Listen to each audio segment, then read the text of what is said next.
你好，老板，给我来份回锅肉。好的，片的，有什么样的呀？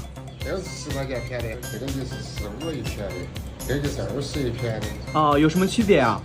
这个肉质啊，还有精品，还有25的最大的。25啥样的？这个大一些啊。那给我来一片25的吧。 3片起炒。3片起炒，来3片25的吧。啊，这个是什么猪的肉啊？猪的做点肉。啊。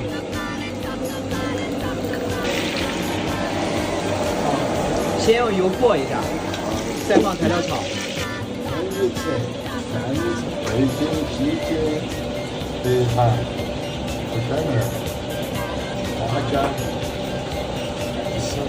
哎，做两个就不用说了哈。哇，好香啊！叔，这个有没有人说贵啊100个里头有一个把人一说。这是成都的特色吗？凉山皮锅。皮锅。叔，您这一天能卖多少份啊？要卖几十个左右。25一片，大家觉得值不值？